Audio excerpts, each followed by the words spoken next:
would just like to apologize for what you are about to witness. I'm sorry. Okay. What phrase comes to mind if I were to say the word clean, or if I were to say I like to wash my hands constantly? I bet OCD would pop up in one of your heads. Do you know what OCD means? Do you know what the symptoms of OCD are? OCD is obsessive compulsive disorder. And so you have to have two of those things. You have to be obsessive and have compulsive desires to go along with those thoughts in order to be diagnosed with OCD. I was diagnosed with OCD in around October of last year, 2017. And it's important to me because I learned I was affected after a bad car crash. I almost hurt. It was just a scary thing, and it brought out all my anxieties and a little bit of minor depression about it. And so my OCD was brought on by those anxieties. And so I went to a counselor on campus. I cried my eyes out, explaining to them what I've experienced since I was really young and that I thought was normal until someone told me it wasn't. And that's just, I think that's what everyone needs whenever they are going through an issue like something like this. So I went to this counselor at the health center, and then they sent me to a psychiatrist at the health center here on USC, and that psychiatrist said basically, yeah, you have this issue.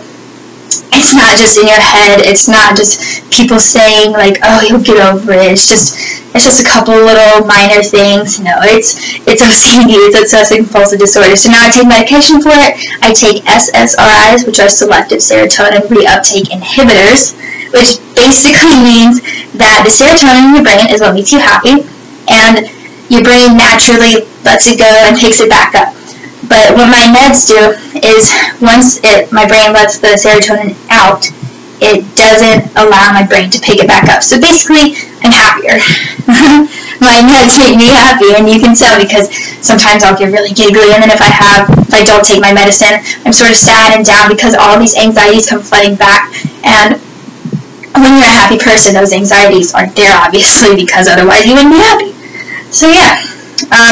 And so basically I've had all of these behaviors that I can go more into depth in, like organizing a pencil, or just having these thoughts of like, why would I think this bad thing would happen? And these meds, they take it away. So I think that it's important for you all to know what OCD is and how many people are affected. 1 in 40 adults and 1 in 100 kids in the U.S. That's 3.3 million people.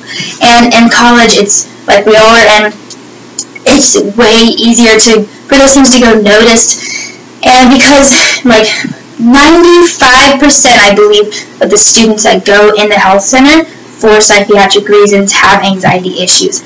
And those people, most of them are diagnosed with that. It's not just in their heads. And so college brings out all of those stressful times. And you guys are college students, and you guys may be having some issues like OCD, depression, anxiety, just mental illnesses.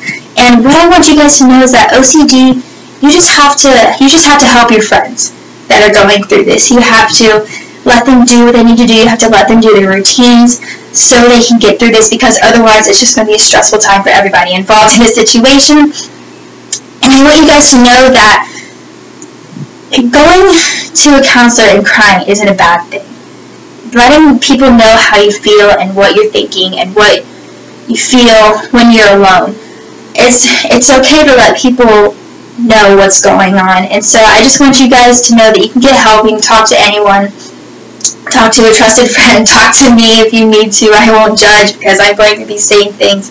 But I just want everyone to know that mental illnesses aren't really illnesses. It's just your brain working differently. And I mean, no one's brain works the same at all, even if you don't have a mental illness. And so I just want everyone to know that it's perfectly fine. I'm surviving. You guys can survive too.